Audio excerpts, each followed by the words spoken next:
let me know when the fun starts.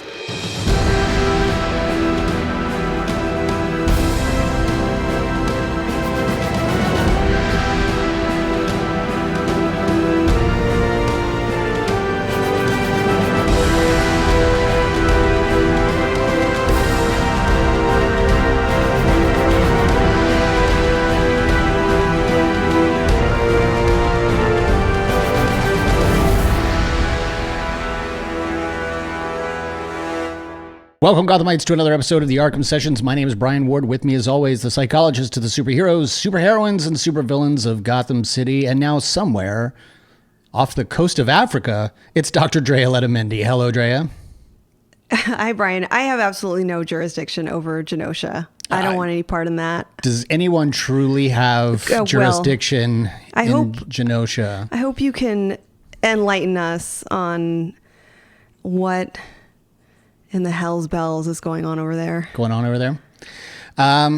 don't know. I don't know that anyone can truly say. I mean, yes, I can tell you what Genosha. I mean, I think if you've seen this episode, Slave Island, you know exactly what Genosha is.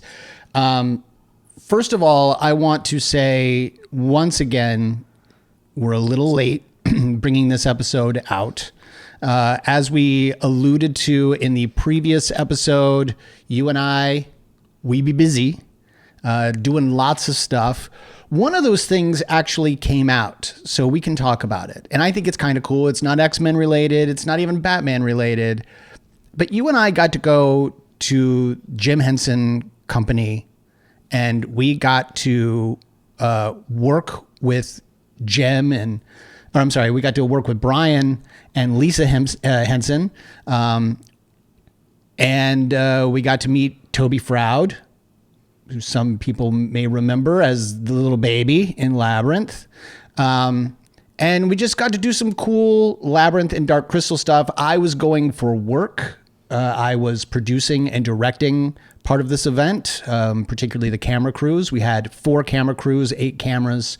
Lots of stuff happening. We had influencers there. We had fans of the movies there. And you were there as a member of my crew. Tell me what you thought of that experience as we celebrated the, the re-release of Dark Crystal and Labyrinth at the Jim Henson Company. Well, what you know is that I grew up watching The Dark Crystal. Yes. That was one of the movies that I saw early, when did that come out? I think it was early 80s, but through mid 80s, late 80s, that was one of the movies that my sister and I watched all the time. Like we would just kind of like play around the house and like quote the movie and talk about the essence and the Skeksis. And it is just something that I grew up just loving. So to be, we've been to the studios before, but to spend a whole day in this all day event with basically the vision to partner with the Henson Company and with the studios and bring all of that nostalgia and all of that whimsical, magical stuff to life with this product that we're putting together, that your company's putting together. It was just a treat to be a part of it. So I think as a fan, but also as someone who was kind of behind the scenes, looking at everything through the production side, it was really fun. It was such an enjoyable day. There were like 4 stations. There was the opportunity to have Q&As with Brian Henson about Labyrinth. And for folks who don't know, Brian Henson is the son of Jim, and he worked extensively on Labyrinth. At the very least, you would know him as the puppeteer and voice behind Hoggle. And amongst other roles that he had in that movie behind the scenes. And then Lisa Henson, who is now the CEO of the Jim Henson Company, and she talked extensively about the Dark Crystal. Mm-hmm. Then Toby Froud talked about his being in Labyrinth, but more importantly about growing up, having been around his father, Brian Froud, who is really the concept artist and designer of many of these creatures from both Dark Crystal and Labyrinth. And then also growing up, simply having been part of that legacy. And now he is currently working in stop motion animation. He worked on Pinocchio, the Guillermo del Toro. There was a year where there were like 5 Pinocchio movies. Yeah, in that same out. year is Guillermo del Toro's Pinocchio. Toby Froud Really? worked on He worked that on that? film in the stop motion animation. And then we got an opportunity to take a tour of the entire lot. And if you're not aware of the history of the studio where they currently are, this is literally the studio that Charlie Chaplin built and owned. It was Chaplin Studios. Yeah. And Brian Henson's office is Charlie's old office. I mean, these buildings are exactly how they were when Charlie Chaplin was there. And so there's a lot of history that went into that studio and into the tour that you got to see. And then we also got to see some cosplayers. We got to see a contact juggler, and that contact juggler started doing little tutorials with folks. And I think you got to say what a contact juggler is. so in Labyrinth, when David Bowie is holding those iconic crystal balls, and he's doing different things, he's manipulating those balls. The idea of juggling we think of as being throwing balls in the air and catching them. In this case, it's the ball never leaves contact with the human body. So it's equally difficult, if not even more so, to be a good contact juggler than it is to be a juggler. And the idea of being able to stabilize a ball on your hand and it's and your arms, and it's a feat of illusion. Yeah. These are illusionists. They are also jugglers, but they're able to, like you said, manipulate the prop to make it look like it's moving on its own, that it has a life and spirit of its own. It's really amazing to see. But huge thanks to the Jim Henson Company, to the studios, to Shout Studios, for having me be a part of the project. And what was your favorite part? well, what can I say? I think there were 2 parts that I found very meaningful. One was to see the artistry up close. So the actual puppets, some that are decades old, others that are newer, because of course Netflix had a recent series that was a prequel to the Dark Crystal. Yeah. So to see that artistry and that level of talent, these remarkable feats of art up close, but to also see the nostalgic ones, the Skeksis and the Chamberlain Skeksis was right there. Yeah, the clothing, yeah. the accoutrements, and the little models. I think that is it's just a reminder how meaningful visual art and film can be.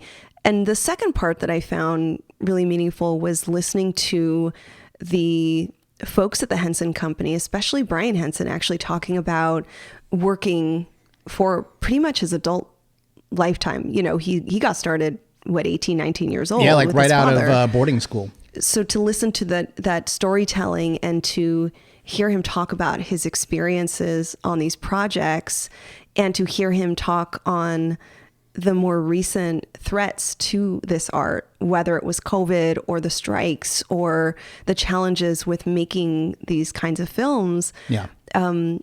It's no wonder that it's so important to keep revitalizing and re-releasing these films. There's more to it than just kind of like selling them again. I think there's something meaningful to it as far as reminding us how enchanting and special these original films are, but also they don't do movies like this anymore with all the practical effects and the puppetry and the love and care.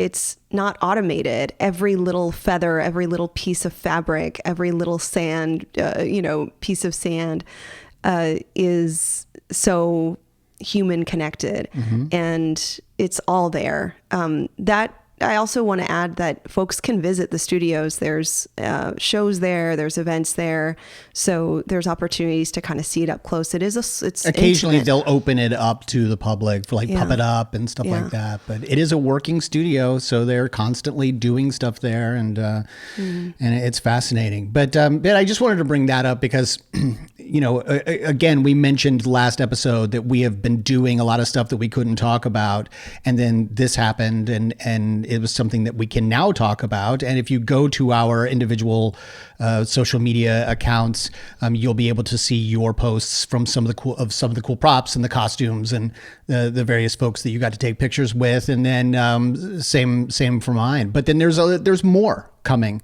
that we can't currently talk about, but we are excited about those things finally making themselves known to the public. I would also like to mention that I was out for a few days. I was out of town, and I want to just acknowledge and give a huge thanks to the group of firefighters I was working with in San Diego.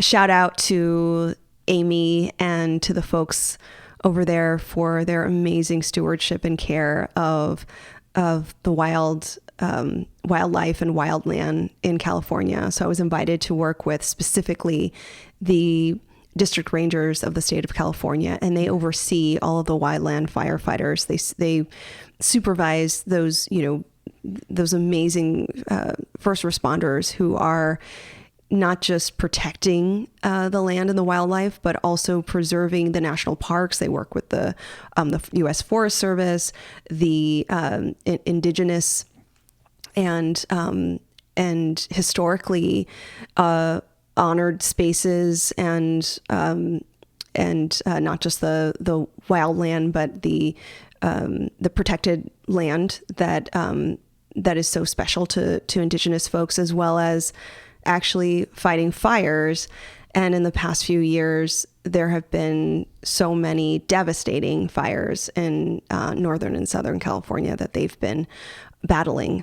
So I spent a day with them and had the real honor to speak with them about mental health and burnout and strategies to stay resilient. And it was really just meaningful to spend that much time with them and just be a part of their work for just a little bit. That's cool. And you got to bring home a comic book signed by Smokey the Bear. Little did I know there's a Smokey the Bear comic book. Yeah, tells his origin story. I'm very excited about talking about X-Men. I do have one more thing I need to do. Okay. But let me take a swig of my fruit. My fruit smoothie for a second. Okay. Is this an advertisement? Mm-mm. Are you now endorsing? I'm covering the labels. Oh, okay. I just need a quick sugar burst. Okay. I'm about to issue my apology. Oh, you have an apology. So I want to spend a moment to deliver a genuine apology about Sabretooth. Oh. Okay. I have to do this because there are people, Brian, including you, who had given me the insight, who day of said, this man is clothed. And I insisted multiple times that he was naked. Not only that, but multiple people messaged me, not to come for me, not to fight me on it, but just to say, I understand where you're coming from. Here's some comic book references, and these are gentle, very kind messages to me. No one was really combative at all. And this happened on the internet? I know, right? But here's why I want to issue this apology. When I thought back to how insistent I was that this man was not wearing clothes, I realized where that was coming from. Okay. You didn't want him to be wearing clothes. I could not grok the concept of this man choosing to augment his mutism or mutant identity. And let me be clear about that. While you sat here and said he's wearing like a fur, like some like fur covering. Yeah. He's wearing this skin tight unitard. He's wearing. My mind kept going to the idea that it would be unreasonable for this mutant to kind of like be so bold with his mutant identity.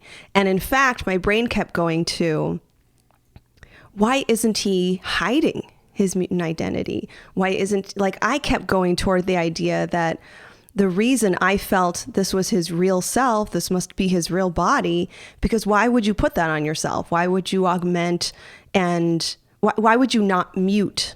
Wouldn't you spend time, if you're going to put clothing on, wouldn't you mute and background and erase your sense of self because of how dangerous it is to be a mutant? And I want to kind of like celebrate him. Not only is he out there as Sabretooth and not hiding his mutant attributes, he's embellishing. He's sort of proudly, boldly coming out as, this is me. I'm going to put on more beastly, monstrous costumes so that you are not mistaken about who I am. Yeah. And I think that I sort of took that away from him, like just in this conversation, right? Obviously, he's not a real person. Right. But I was not giving him the credit for being so authentic and self-actualized. Who am I to say you've got to cover that up? Or who am I to say that's too loud for me? Yeah. So I just appreciate that the reality is he's living his life in his form and not letting anyone mistake that. Yeah. It's I think it's a true championship of who he is, and I love him. I appreciate that.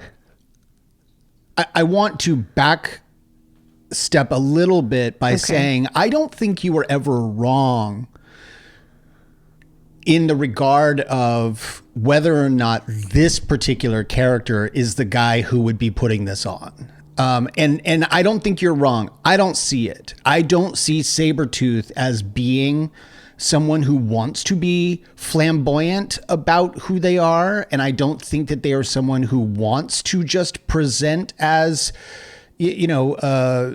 as someone who is wearing a skin tight unitard down to his toes. That being said, in the context of real world comic books, of course they're going to give him a costume. Of course he's going to look ridiculous. But does anyone actually think Victor Creed, Sabretooth, is gonna be the guy who's like, yeah, I want that one. I want something that's skin tight, really hard to put on. I want something that has fur around the collar. I want to look like this. I don't see him being that guy. Well, he clearly chooses this look. I mean, the artists choose the look, but correct. Personality-wise, we're trying to translate this into real life. And if I were to think about, and this is why this is a show about psychology, we spent 20 minutes arguing over whether he was wearing clothes, but the psychology of this for me is, what if this is a choice? What if this is him being this fierce? Yeah. Like he acknowledges that he is a fierce person. Yeah. And why erase that part of himself because it makes people uncomfortable? That's all I'm saying about that. There's certainly a lot more we need to talk about in terms of this character, but I think for me, it actually does make more sense that this is a choice. Yeah. Couple of other little things. One is they released the sequel series trailer. The X-Men 97 trailer came out this past week. You got a chance to see it. I got a chance to see it. What did you think of that? Did it make you more excited about upcoming episodes? Oh, absolutely. Yeah. I'm excited for it. Okay. I didn't squint too hard at the the trailer. Yeah. I don't want to know too much. Yeah. So Well, I there's just a huge kinda, spoiler in the beginning of it Yeah. about the end of this series. Yeah. It clearly picks up at the very end of this series, which Yeah. I like. Yeah. I think it's going to be great. The animation isn't the same animation. It's not trying to emulate the early 90s style of animation. I'm not mad at that. Yeah. I'll give it a chance. Yeah. I think it's going to be very aligned with what we're talking about on the show. Yeah. So I'm just super excited. How about you? Yeah, I'm curious. I'm interested to see what they do with it. Similar to what you were just sort of alluding to, I didn't love the animation. It's just a different style, and it's a cleaner style, and it's a little more smooth. It's less cell driven. You know, I was even when we were watching this episode, Slave Island, I was just noticing just how quaint and how charming the animation is, because you can see the shadow from each layer of the cell on top of the background. You know, there's just like little outlines around people that sort of come and go based on where the animation cell is sitting on the background at the time that they are being photographed. And you lose that in contemporary animated series. It's not the same. And it's, but that being said, it feels like the old X-Men, sort of sounds like the old X-Men. I mean, they've brought back a number of the original cast members to reprise their roles. Cal Dodd does not really sound the same, but he's not going to. I mean, you're talking about, you know, a show from, you know, what, 93 to 96 or, you know, something like that. It was so many years ago. He's not going to sound like the same Wolverine that we know, but he is coming back to play Wolverine. Other characters or, you know, other performers are coming back, but not as the original characters. I applaud the voice actress behind the original Jubilee for deciding not to play Jubilee because she is not an Asian American actor. And this is an Asian American character. And so she said, it would not be right for me to play this role again. This should go to an Asian American performer. And now it is, you know, so I applaud things like that. It's like the actors are getting the messages of X-Men correct. You know, like they get it.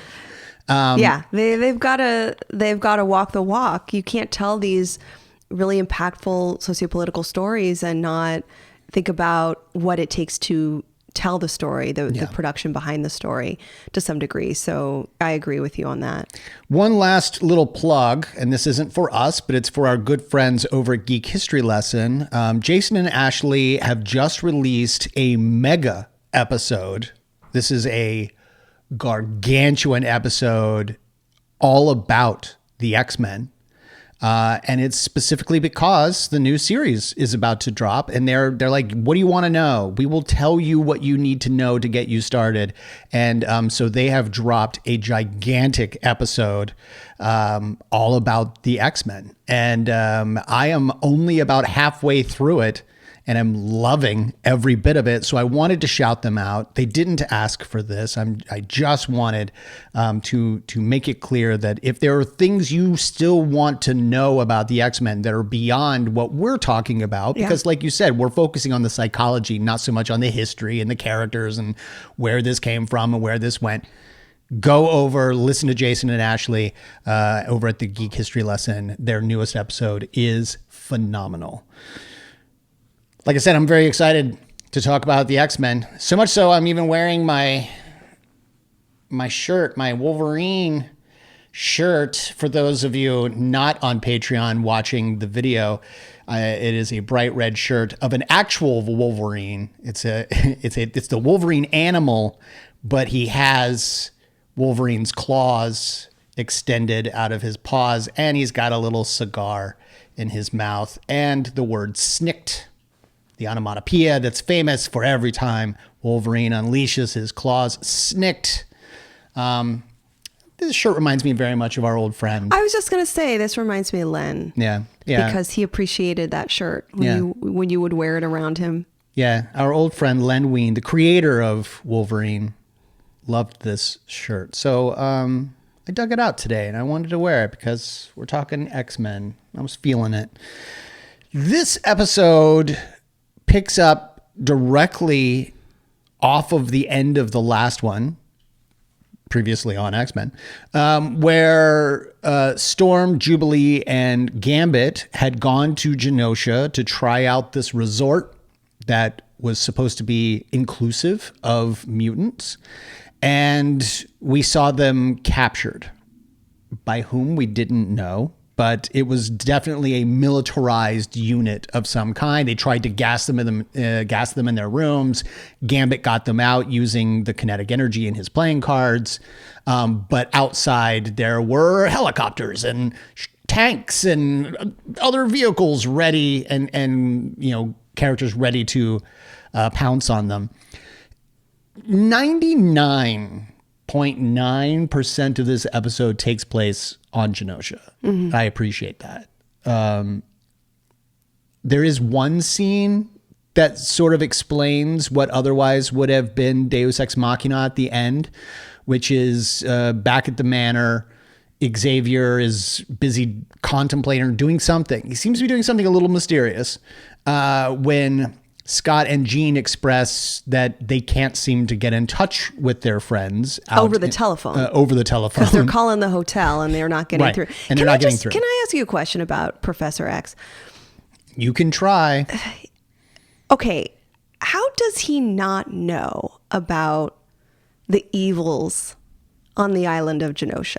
You mean psychically? Like, how has he not picked up on this? A number of reasons. Yes. Psychically, he has this.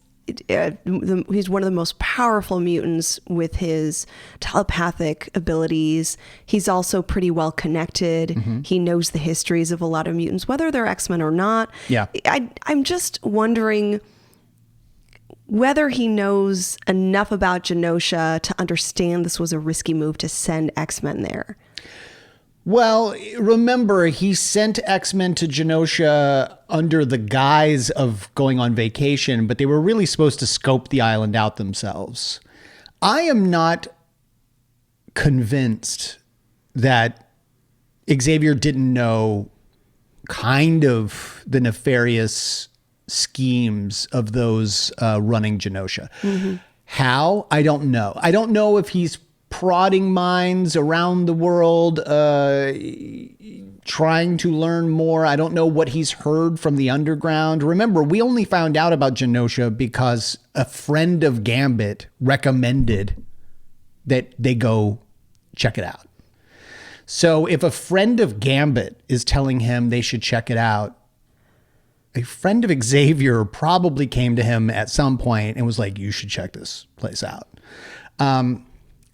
It's a good question, but because we only spent 2 lines of dialogue with Xavier in this episode, I am not convinced that we won't find out later that he may have known a little bit more about what was going on. Mm-hmm. I can't say that with great certainty, but it's a possibility. He did drop a name, though, that was interesting to me. He, at the end of that scene, decided to call his old friend Moira McTaggart. That name is an important one and is one that you're going to want to remember because she's a big deal in the story of Charles Xavier. Okay. So yeah, this gives us a really good opportunity to spend a lot of time specifically with Storm and with Gambit in this episode. Jubilee is sort of our proxy. Right. She's the one who wants this island to be cool and she wants to go out and like have fun in the sun. And then there's the possibility that Gambit might be a traitor, that Gambit might be feeding information to the Genoshans, that he might be turning against the X-Men. And so through her eyes, we are equally disappointed in him. Yeah. Storm is a little ambitious and probably a little too impulsive at one moment. Well, they put collars on them. Yeah, we got to break down the actual labor camp here, right? Yeah. So all of the mutants have these locked collars around their necks, and the the technology is powerful enough to essentially wipe all of their mutant powers while it's on. And then these guards are able to turn off the collars. They're still wearing them, but they can kind of like unlock them. Yeah. Think Running Man. Well, not everyone knows what Running Man is. Schwarzenegger movie where they're wearing the collars around their neck. If they go across a certain border, their head explodes. If they try to fight back, their heads will explode. Yeah, it's Suicide Squad. It's that it's the common trope of you have something implanted or you're wearing a collar of some kind. If you try to remove it, your head will explode. Right. And they are wearing collars and they're told your head will explode. and all of these guards are following the instruction and direction of somebody called the leader. Yeah. And he's formerly the colonel, apparently. Yeah, kind of a unique guy. Yeah. I'm not quite sure I understand his outfit is all about, but he's definitely not naked. What is that? That's historically would be it kind of like founding fathers. Yeah, it seems almost colonial, but it's also of the wrong sort of color palette. So it is a supervillain colonial type outfit. I think you're nailing it. I think the idea is that he's a founding father of this island and is therefore meant to be the leader. Oh, okay. He's trying to, but he's even like down to that. Almost like the gray powdered wigs sort of look. He's trying to sort of represent that he's powerful. that he's creating a society. Yes. He's instilling, developing, basically trying to initiate this island as his nation. Yes. That's my understanding. Through the abuse on the backs of these mutants who are essentially slave laborers in this camp. I mean, there's a lot of aspects here that are historical reminders, just these elements that, whether it's the language or the way that this leader treats the mutants here, we understand this as an analog to potentially many things, right? The transatlantic slave trade, the internment camps in Northern California, concentration camps. There's a lot of really heavy stuff here. And the folks who have been at this camp, the mutants, have been there for a while. The newcomers, Gambit, Jubilee, and Storm, are realizing other mutants have been here for a while. Mm-hmm. So much so that they no longer have a fight in them. They acquiesce to the power dynamic. They do as they're told. They're told if they finish building a dam, that they'll be set free. And I don't think anyone actually believes that. I think some of them, they have varied levels of hope around that. Some of them have this sort of learned helplessness where they just submit. Mm-hmm. There's one character that actually says, if we just follow directions, we might get out of here. So that's another response to this kind of trauma. And you mentioned Storm being kind of impulsive. And I think this is just the various stages of one's psychology when you're in this oppressed state, that if there's a moment to fight back, you might take it. Mm-hmm. That's a very human moment when they tell her, like, while you're building this dam, we've turned the locks off, and she's basically so that you can use specifically so that they can use their various mutant powers in order to help advance the progress in building the dam. And she immediately flies out into the sky, says F this, and attacks the guards, which I don't think that's impulsive. And then they turn the collar back on and she falls. Yeah. She falls down. and they throw her in the box, which is very Cool Hand Luke. And even that episode of Batman the Animated Series where he lost his memory and was there in the prison, in the dirty, dusty prison, and they put him in the box. But when you're talking about Aurora, she doesn't want to be in a tiny box. So that answers the question that I had last time was, do you think they have now taken care of her claustrophobia, her severe claustrophobia? We now know they have not.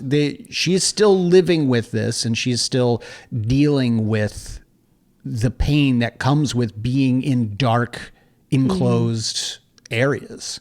But she is basically in that box throughout most of this episode because she decided to go up against the leader and the military that was keeping them hostage. Gambit suspiciously is encouraging Jubilee to not get involved. He's trying to pull Storm back.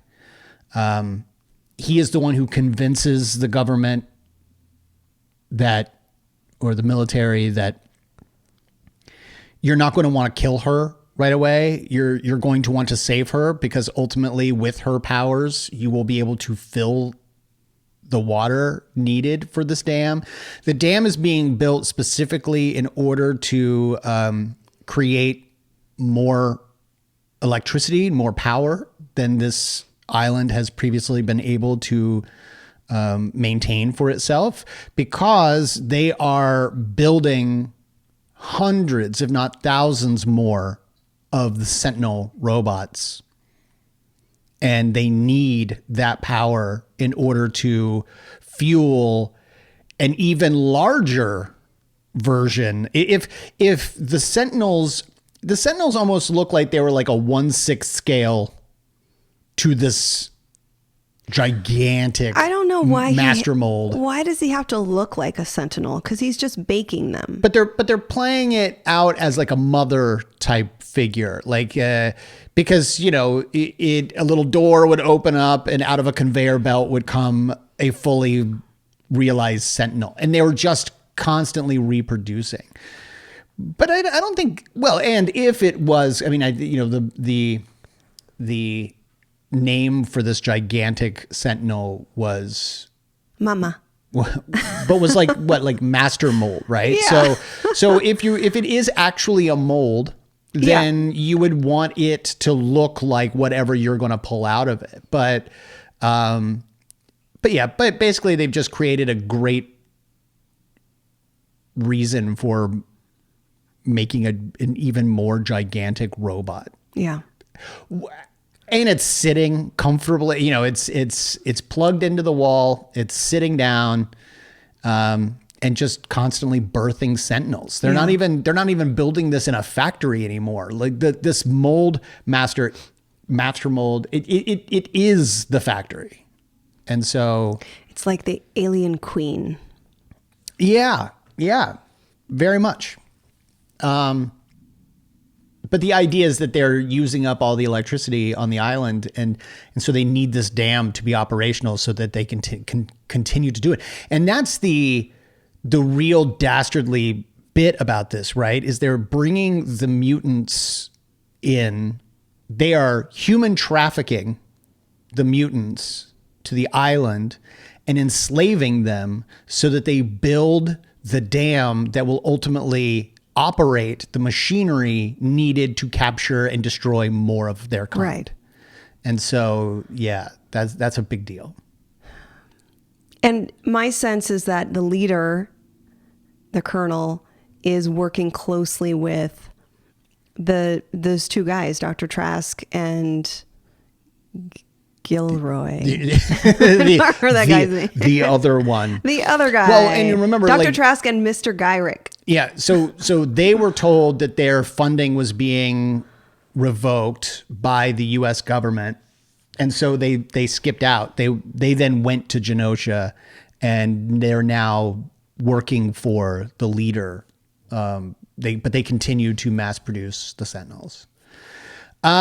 And my sense is there's no plan to release any of the mutants. This is a promise they tell them to kind of keep them in line, to ensure there isn't a coup or rebellion, to kind of make sure that they're continuing to serve as these slaves. This is literally Auschwitz, right? Yeah. Like this is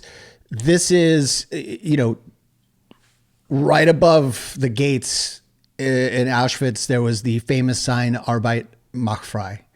Work will make you free. And so the idea is, if you're willing to work, we're not going to kill you. And at the end of this whole thing, you get to go off and be free.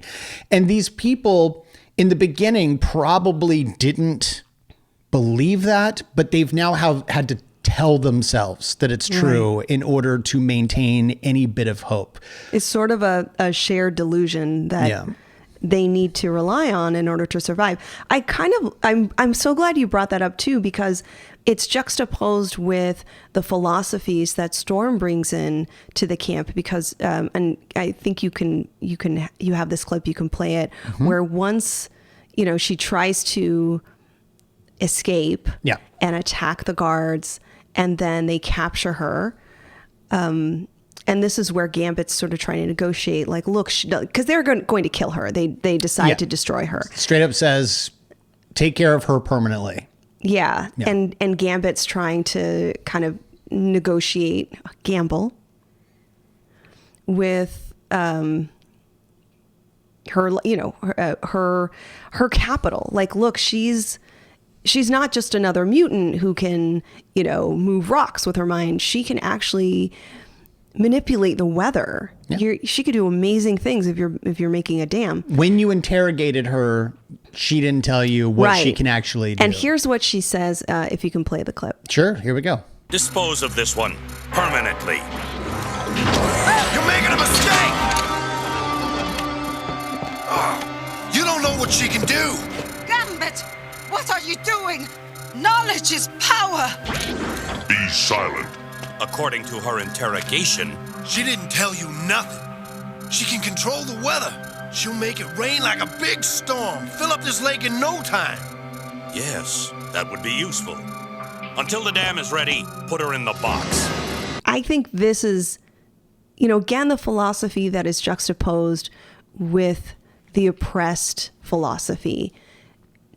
It's the counter to this oppression. Liberation is actually knowing as much as you can, and also, so knowledge is power. Also,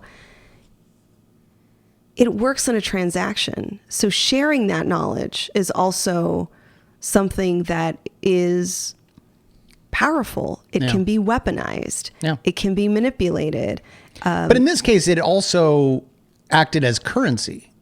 Yes. Oh, for sure. By withholding that information, she was going to die. And then by him giving the information, it kept her alive. He was able to leverage it. Yeah. Right. Yeah. Yeah, it's really interesting. And she, this is what leads to her being thrown in what they call the box, which is a locker. These are designed, these metal boxes, these metal lockers are designed to essentially serve as cells. And you're talking about metal boxes in the middle of a dusty, sunny, hot area. So this is meant to be torture, not just solitary confinement, but it is genuinely meant to be like a sweat box. Also, I think for someone like Storm, this is torture above and beyond the torture you just described. Correct. Because her connection is really central. Like the way that I think about her powers, she is connected to biophilia. So biophilia is this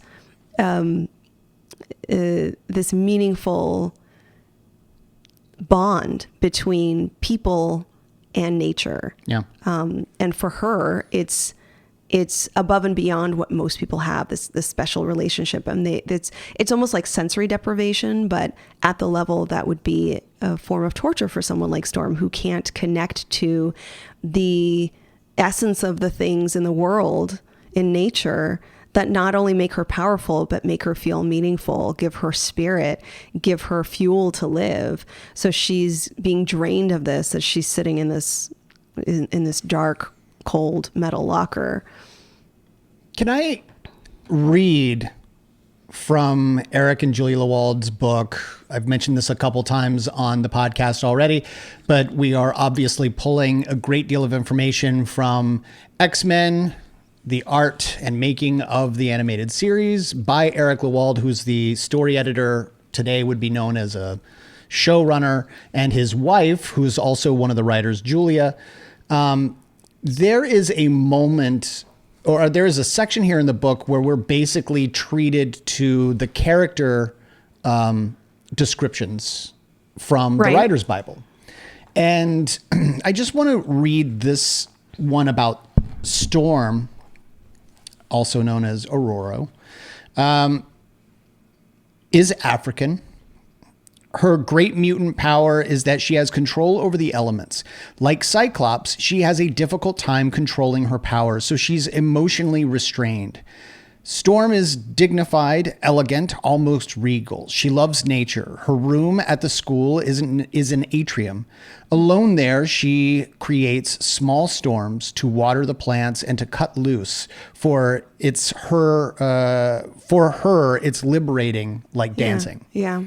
When she was a child, her parents were killed in Cairo when a bombed building collapsed around them, leaving her buried in rubble. The incident left her horribly claustrophobic. We have seen this, so that's not a spoiler. Orphaned, she grew up in the streets of northern Africa, where she was an ace pickpocket. And they do mention in this episode, Jean Grey says she grew up on the streets of Cairo. I'm pretty sure she can take care of herself without a telephone. This is a portion of her past she's not ashamed of. She did what was necessary to survive. Storm is everything Wolverine is not. Dignified, respectful of life, serene. He thinks she should let the storm inside go free. She thinks he should tame his animal passions. When the team splits apart, Storm tends to lead the section Cyclops is not in. Don't let her serenity fool you. She's a fierce leader. And when Wolverine's on her team, she won't let him step out of line. Storm adores Jubilee, her newfound younger sister, who is actually on this trip to Genosha with them. Storm can create any weather system the local environment will permit. Now, that's very important, the local environment. So she can create a snowstorm if in New York, but not in the Sahara. She flies on self-created air currents. In space, she's virtually powerless. She's very strong, and her senses, like her eyesight, are nearly as keen as Wolverine's. So it's so interesting how I love that, but also it's interesting how each of the characters are measured against Wolverine. Like on a scale of 1 to 10, how Wolverine is this person? Yeah. Yes, because Cyclops absolutely was. Well, so I also want to read Gambit's. I'm going to hold on to that for a moment, though, so that we can talk a little bit about Storm based on what you've just heard here. Tell me what you think. How much of this episode, and this is what we've talked about, the importance of a writer's Bible. No matter who's writing the episode, they need to adhere to the character as defined in this description. Let's talk a little bit about Aurora. Well, I mean, I think certainly this episode features her a lot, yes, especially around her abilities to stay cool and calm under pressure with, I think, with the lived experience that you must defend yourself and you must sort of take control of your liberties, take control of your body and your powers and your connection to in this case, the nature around you for survival. Yeah. So I see a lot of what you just described in this episode. And again, I noticed that Whereas you might have seen something impulsive, I saw something that was about survivorship. I saw something around her knowing what it's like to be fighting oppressors and trying to find the opportunity to combat that or to intervene when possible. And I think it was also, they had never been in this situation before. They don't know about these collars. They don't know if this is an experiment. She really tested that. So it was risky, for sure. Absolutely. But I would think, as someone who grew up a pickpocket on the streets of Cairo, that she's a bit more roguish. She's a bit more clever about when she decides to... Like, she would probably strategize a way out of this. She would probably process her way out of it and try to figure out the best time, especially if you're talking about someone that is just described here as being the B team leader. Yeah. Well, and I want to pull trauma into this too, because we're realizing that while it's called claustrophobia in the show, and I don't mind that because it's sort of accelerating an understanding of what her fear is.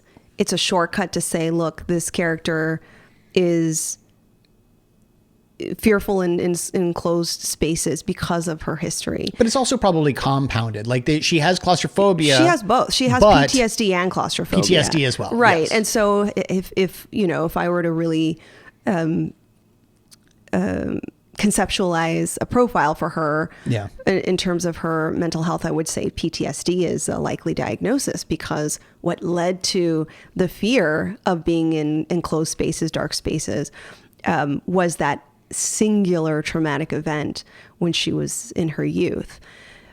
And I want to mention that too, because we're realizing that, look, she's not perfect. She made a decision that put her at risk and put the team at risk.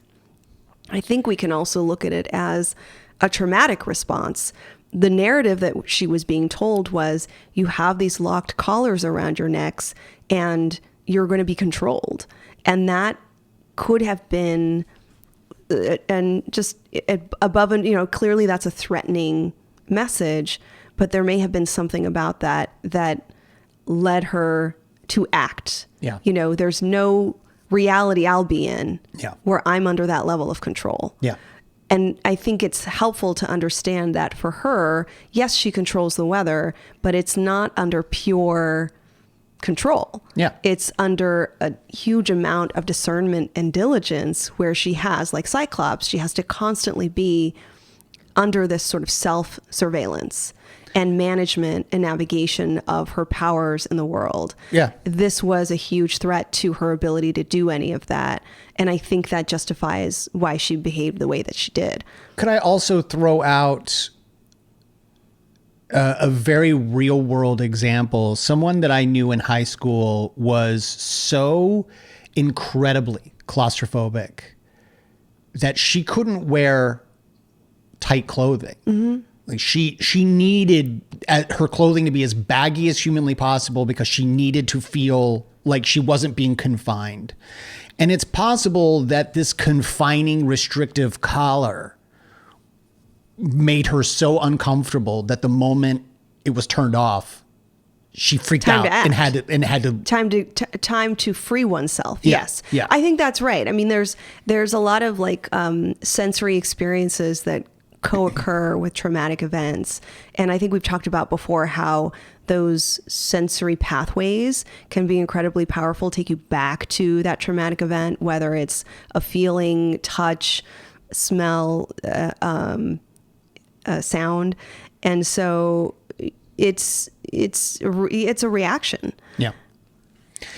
I want to talk about the potential villain of this episode, and that's Gambit, someone who feels like the team. In fact, I have this piece of audio about, it's Gambit talking about his quote unquote friends. He's being asked, why are you willing, and why are we willing to believe that you're willing to go against your friends? Let's take a listen right here. Why should I believe you'll betray your friends, your fellow mutants? They're not my friends. They don't like me, don't trust me. They're just using me. Like you. All right, we'll do it your way. This is obviously sort of referencing the fight that Scott had with him in the last episode where he was suggesting that they check out Genosha, and Scott was like, if you don't want to be here, you should go. You know, you're no longer part of the team, whatever. And then that's when Xavier comes in and calms everything down. But we have seen that Gambit, not to the degree of Wolverine, doesn't necessarily get along with some of the other leaders. Maybe Scott's the problem. Maybe Scott is actually the problem here. It's me. But I do want to read Gambit's description here. You don't want to go back to talking about why Scott's the problem? Oh, that's going to be a whole episode on itself. But in this, and it's a shorter description because not a whole lot is known about Gambit. It says here, in fact, the first sentence is, not much is known about Gambit. He's in his mid-20s, Cajun, and he appeared virtually out of nowhere one day and saved Storm's life. A thief and a gambler, he keeps his past to himself. Gambit is the first X-Man anyone would suspect of duplicity or shady dealing. He may be corrupt, loaded with hidden agendas. Also, he's a lady killer. Even women who know better seem to be at his mercy. It's almost another mutant power. His actual mutant power is the ability to charge small objects with kinetic energy until they explode. Small darts or playing cards, thus become explosive devices in his hands. Who knows how big an object he can get to blow up? We'll see. Gambit is a crafty, circumspect loner. No one on the team is close to him. He seems to come through when the chips are down, but somehow no one is sure about him. On a scale of 1 to 10, Wolverine. So he does seem to be a bit more of that, despite the fact that his name isn't Rogue, he does seem to be that roguish loner standalone character that no one else can fully... A little bit duplicitous. Difficult to read, potentially independent, has autonomy. Yeah. I know we didn't necessarily compare him to Wolverine in the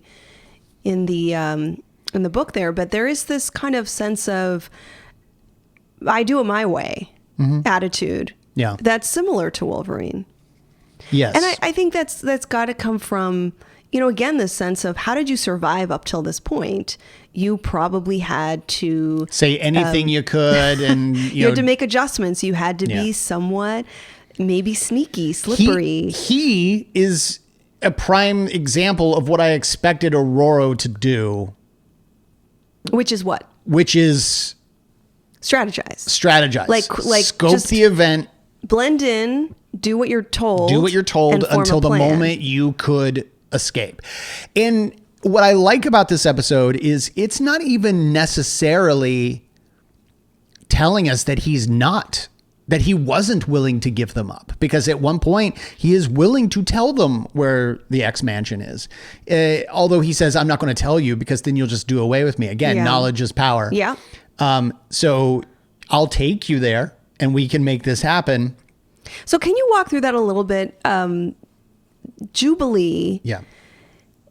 I think we really are comparing these different reactions to this imprisonment, this concentration camp experience, where Jubilee, who, as we understand, does not have as much lived experience as the other X-Men alongside her, decides, I'm going to do what I know best. I'm going to lockpick my cell. Mm-hmm. I'm going to find the guy who has the device that locks and unlocks the collars, and that's how I free everybody. Yeah.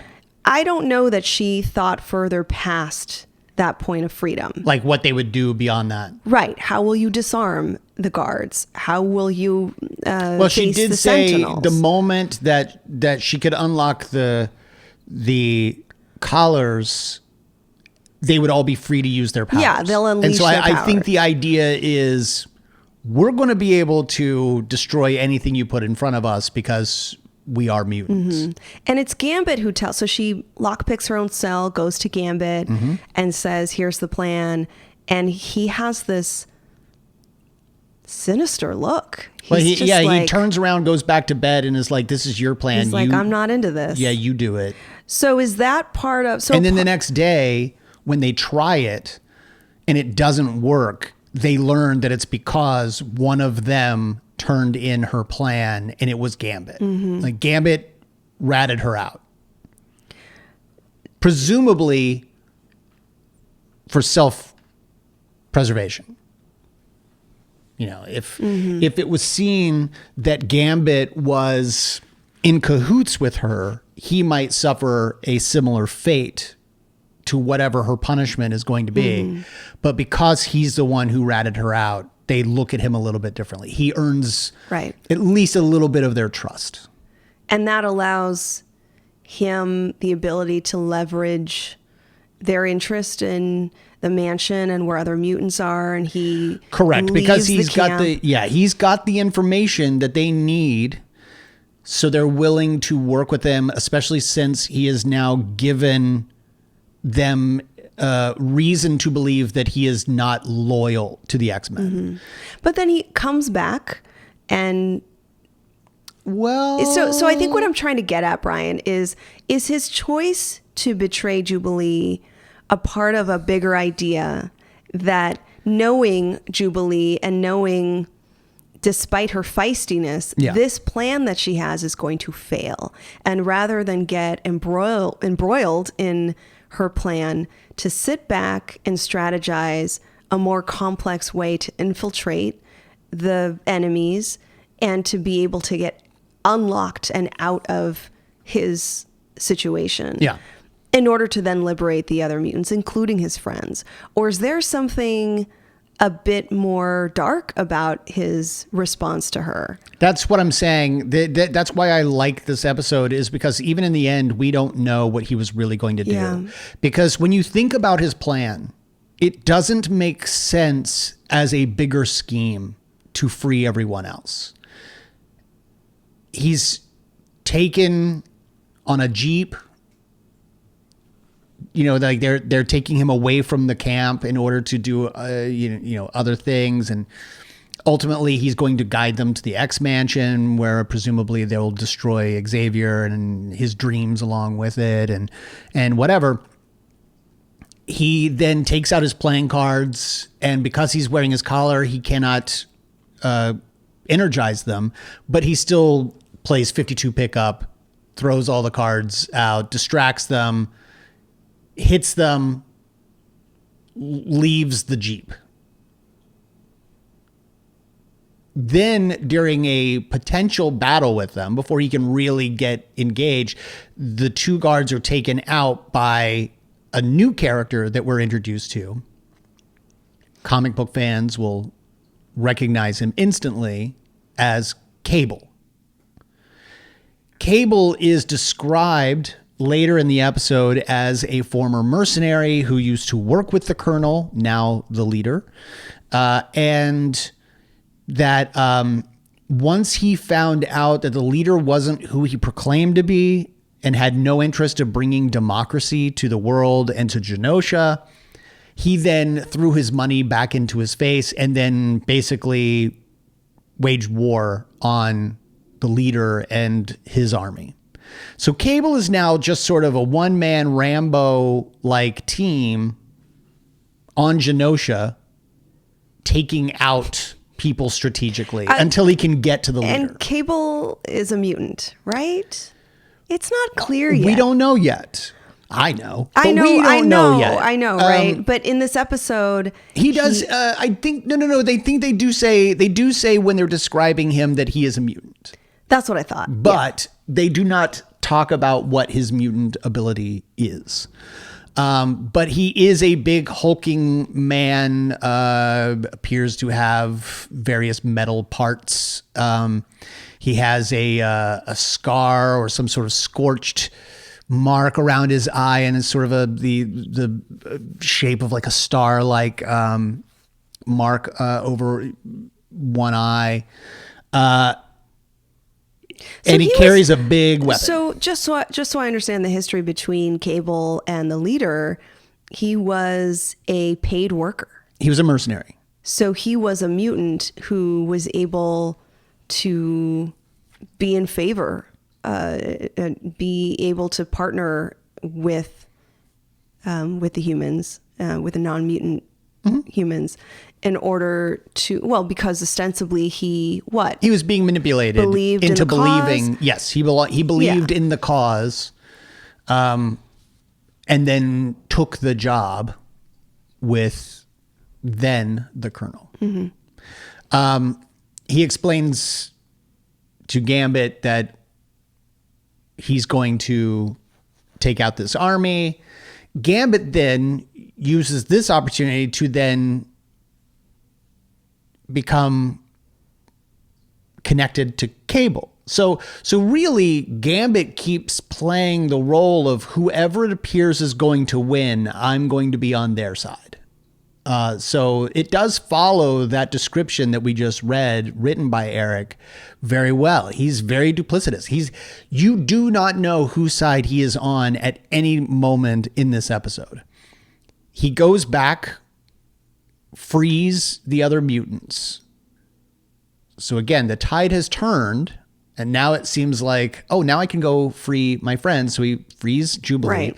And Jubilee says she's kicking herself for having ever believed that he would betray them. Right. So Jubilee interprets this as him having this strategy all along. Yeah. Yeah. How could you make me think you were a traitor? And he doesn't respond. Notice, like he doesn't respond to her. And then he frees Storm, and then a number of the other mutants that are trapped there. By the way, keep in mind that I don't remember where this show ends up going. Like, I'm kind of watching these episodes for the first time.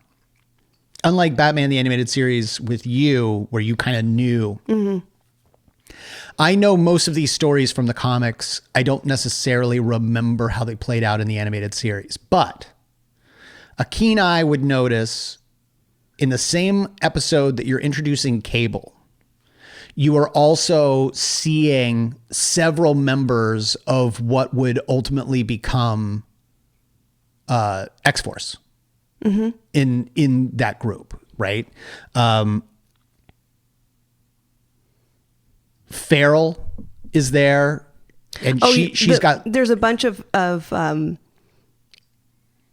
recognizable mutants. Recognizable in the mutants. Camp. Most of the camps there are recognizable. I recognize Mystique. Okay, so that's something else I was going to bring up. Who is just kind of almost backgrounded. She's backgrounded. This is a character who has no lines, is just kind of wandering around. She's just one of the characters. Who else? I thought it was Juggernaut without the armor. Nope, that was the Blob. Oh, that was the Blob. Okay. Yep. That's the Blob. But you're actually catching on to something, well, even maybe by accident. Okay. So in that group of people that you're talking about, we're talking about, let's see, I wrote down the people that I saw. I saw well, let's go down your path. Okay, so I saw Blob, I saw Mystique, I saw Pyro, I saw Avalanche. These characters are all going to make up the Brotherhood of Mutants. Okay. I do not know if they already exist and that's why they're all here. Like maybe they were captured together and that's why they're here. Or if this is going to be the inciting incident that helps Mystique found the Brotherhood of Mutants. Mm-hmm. So you're now talking about 4 major villains that have now been freed from Genosha, for better or for worse. But on the other side, so, you know, in the first episode, we talked about the desire to include Thunderbird. Right. But ultimately not. We see Thunderbird here. Now, we don't know if it's John or James Proudstar, but we know that he's wearing the Thunderbird outfit. Who else did I see? Who are the Power Twins? for starters, those would be DC characters. I saw the Power the Wonder Twins. Twins. So we're talking about Cable and we're talking about X-Force. Okay. So Thunderbird would have been like, he's on that first, he was part of the New Mutants, forget Thunderbird for a minute, because ultimately Warpath is but you've got Cable, right? I saw Farrell in there and she had dialogue. I saw Domino. I saw Richter. I saw Caliban. These are all members of what presumably will be the new group, X-Force. Mm-hmm. So I think it's kind of interesting and a little bit brilliant that this is the introduction of those characters and possibly the introduction of this team, because they're all in the same place and Cable's going to liberate them. Mm-hmm. Interesting. So yeah, there are a number of characters, and that's not even including Sunfire. It's not including who would have been a member of the classic X-Men. Yeah, there are a bunch of characters that they have introduced on Genosha that may end up just being background, right, or they might end up being some very of them important. Could be simple. Yeah, well, what's the word I'm looking for? Like a reference, a tribute. Reference to those characters without giving them lines and giving them stories, but understanding that this material comes from decades of comic narratives and they're building that in here in some way. Yes. So let's talk a little bit about how the episode ends with Storm really engaging in her empowerment. She had, I understood that she was in the box for at least a day and a night, if not longer than that. Yeah, probably longer. A few days, a few nights. Well, and she was there longer than Jubilee was, because Jubilee was eventually right. then caught and thrown in as well. And Storm had already started to sort of lose it mentally. Like she had already been separated and in severe heat long enough that it was starting to affect her cognition. Well, we've had an episode talking about the psychological effects of severe isolation over long periods of time, that the level of torture, while no one might be touching you or, inflicting pain on your body, that sensory deprivation and isolation is, incredibly impactful as a torture device. So she has, at this point, experience the deterioration of her powers, but also mentally she's very fatigued, sense of learned helplessness, lots of things happening there. And when she comes out, it doesn't take too long for her to kick into the leader that we know, who is going to bring in the winds and the rain. And that's the way that they essentially destroy this factory. It's interesting because they're building a dam and she uses water to kind of destroy the structure. That and bolts of lightning she uses to strike down. Yeah. So all of this human made infrastructure and the industrialism and the automation and the mechanisms of this are destroyed by natural forces. Yeah. I like what you said too about how she can't simply manifest these seasons anywhere. She has to use the bioculture in that area, and she does this. She seems to know it well. And I think it's Gambit that says, you got to slow down. You don't have all your powers with you. Or maybe it's Jubilee. Is it? Oh, it's Jubilee. Yeah, who says you're not strong enough yet. Like you've not gotten it back yet. And she does use up every ounce of strength she has standing there at the top of the dam. And as everything breaks apart, she falls. She can't fly away. And so that's when the Deus Ex Machina comes and Rogue collects her before she perishes. And then they all go back to the X Mansion and find that it is now rubble. And that's, again, the duplicity. That's when Jubilee is like, I knew you couldn't turn your back. I knew you couldn't betray your friends. And Gambit says almost jovially, well, how do you know? How do you know you can trust me? And then they all look over and the X Mansion is now destroyed. And so we don't know. Did he ultimately, give them up?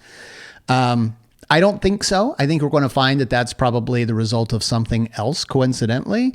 But this episode leaves us still questioning the honor and loyalty of Gambit. Mm-hmm. And I appreciate that. Oh, and Wolverine comes back at the very end of the episode. Yeah. It's or in the middle of the episode. Yeah, it's in the middle of the episode because, and then he has a cold. He's been up because in the he's Arctic. been up in the Arctic. He's been in Alaska or Canada. Yeah, she's like, "Oh, Wolverine, you're back. Where have you been?" And he sneezes and is like, "Somewhere cold."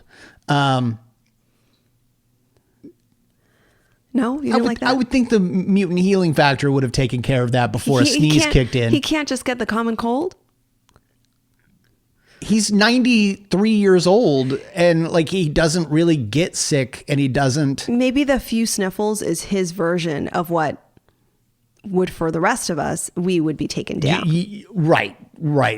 Him sneezing once is the equivalent of you having COVID when COVID first came, But yeah, I mean, it's a nice little tongue-in-cheek way of being like, hey, there was an entire episode that took place someplace cold that only we know about. They don't know that he was just there, and we don't know that he fought they don't know that he fought Sabretooth. We do, so when he sneezes, we get it. It's a He's little winking wink. at us. Yeah, but realistically, I would think that healing factor would have prevented the sniffles. Yeah.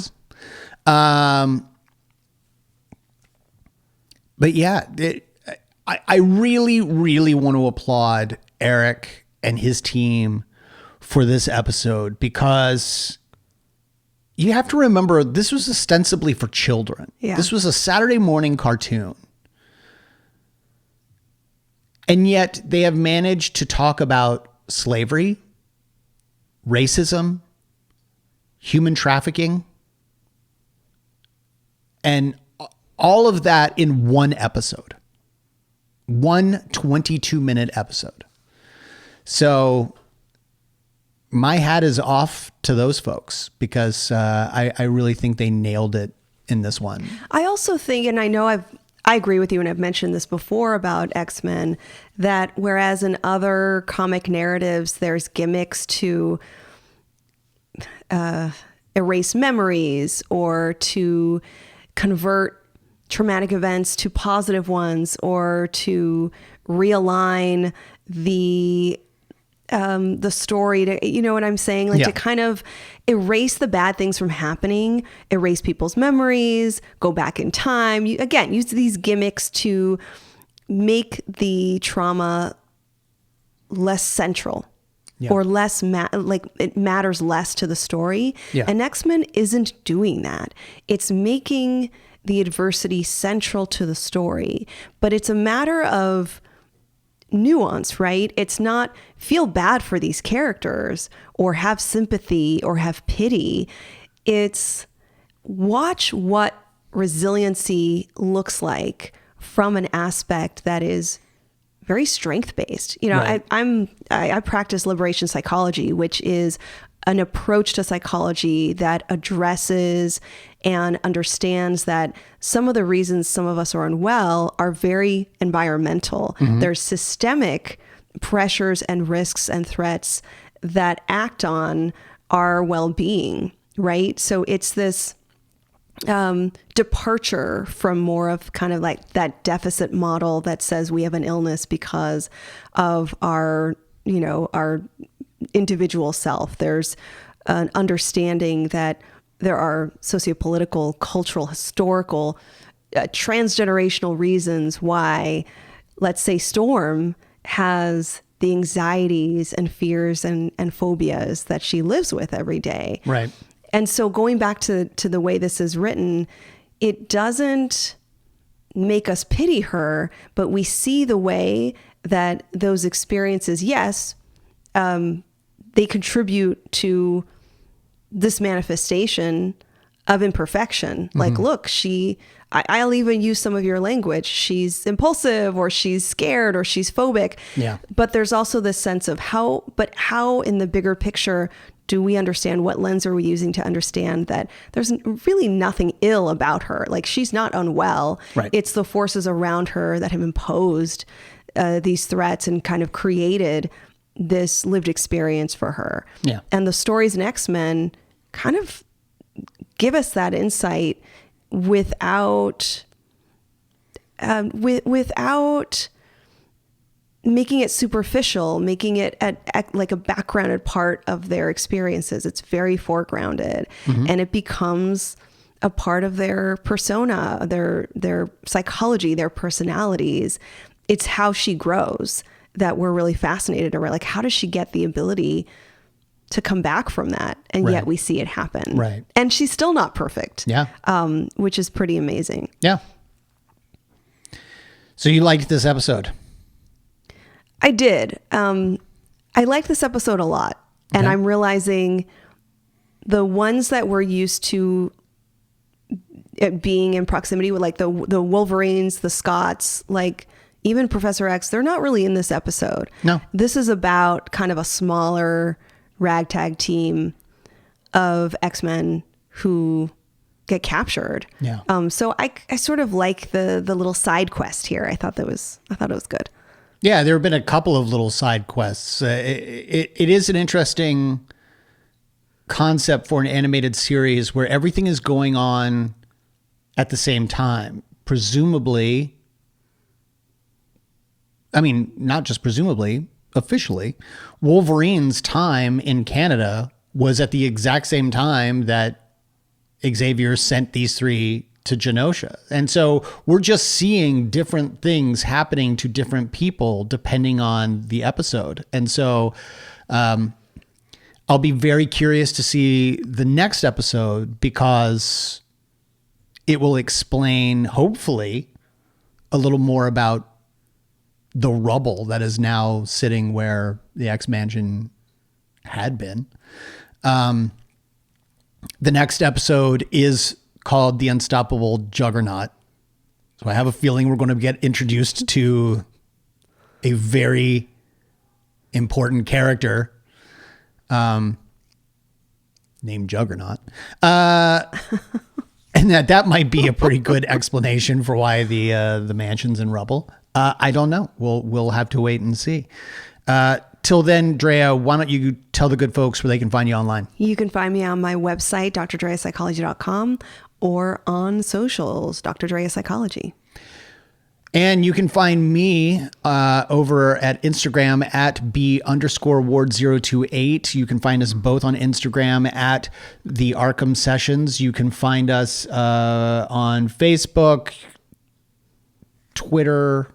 You can find us over at Discord, where we're having a lot of really good conversations.